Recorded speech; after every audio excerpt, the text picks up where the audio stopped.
Hey everybody, it's Mike Frieder here with On-Call Compliance Solutions, and I'm back with another compliance tip of the week. Today we're talking about DFARS, NIST, SP 800-171, and CMMC.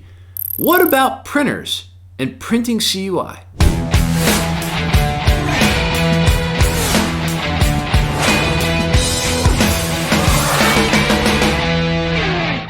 So hey, if you're a defense contractor who's feeling overwhelmed, tired, and alone, trying to understand all of this DFARS, NIST, SP 800-171, and CMMC compliance stuff, I've got great news for you. You've found your home here at On-Call Compliance Solutions, where we can help you transform into your company's on-call compliance hero.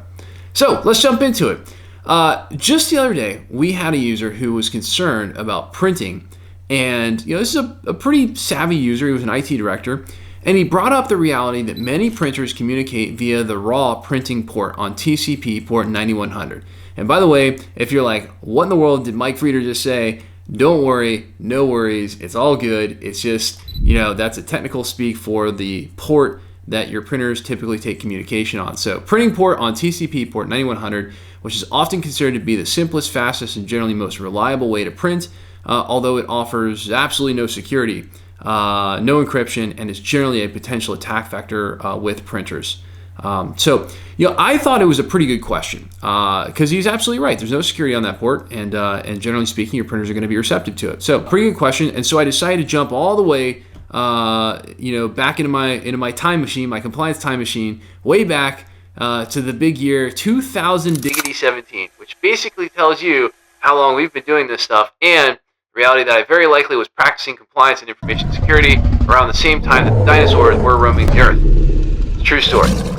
So back in 2017, I actually had a really great conversation with a guy named Gary, or otherwise known as Gus Jassain. And if you actually look at NIST SP 800-171, the publication itself, you'll actually find him right on the front page as one of the core authors of the amazing compliance standard. And Gary was so graceful. Is he graceful? Well, he's grateful and graceful. I don't know. I'm grateful for him being graceful and allowing me some of his time.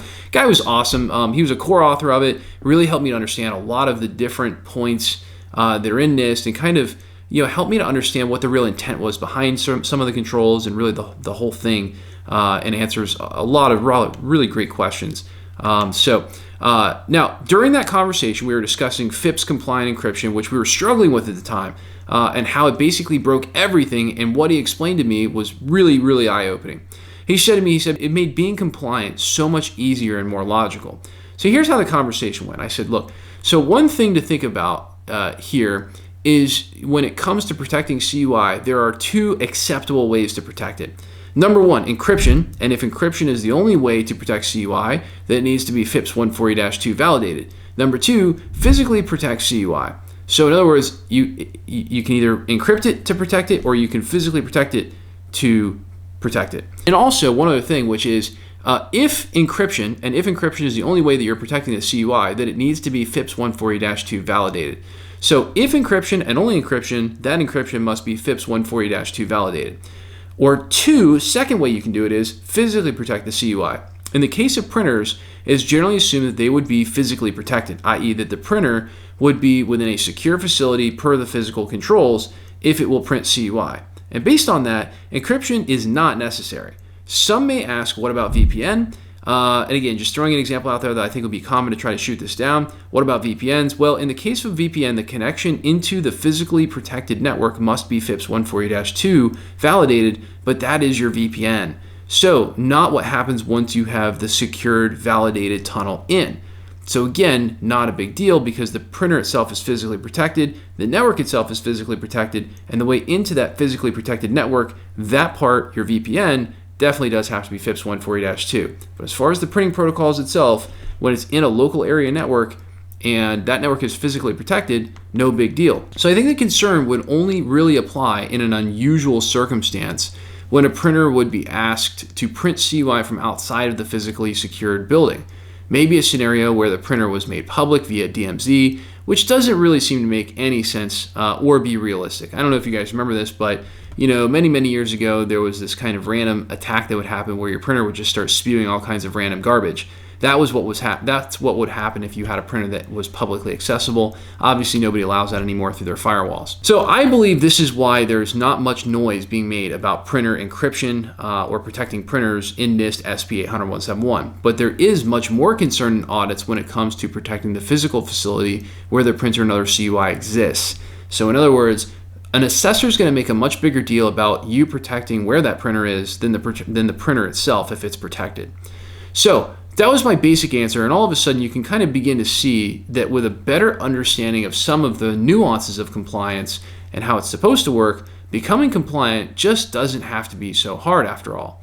But again, this is also what we eat, sleep, and live over here at On Call, and honestly, I think it's one of the biggest reasons why we are probably the top consultant in the world when it comes to DFARS, NIST, SP 800-171, and CMMC. I mean, simply put, when you have questions, we have years and years and years of working directly with the people that wrote this stuff and administrate it that can help us answer these. So this whole thing to call back on and get you the answers and solutions you need quickly and easily, and it's evidence-based. So most importantly, there's no need to struggle with this because everything that you are trying to solve right now, well, I have good news.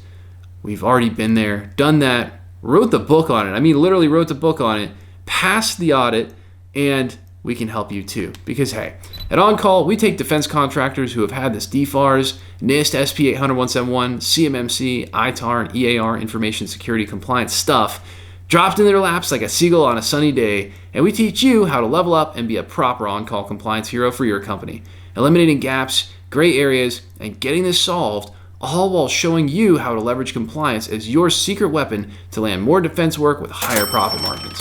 Now, that is what becoming an on-call compliance hero can do for you, and I want to deliver answers that easy to make you smile every time we work with you. So, if you're looking for more help getting compliant, our compliance experts are always on call for you. Visit cmmccompliancesecrets.com or check out the description below for links to get help right now. If you love the content we're putting out here for you, help us out with a big thumbs up on that like button, or even better, smash the subscribe button to get the latest compliance content as soon as our compliance nerds roll it out.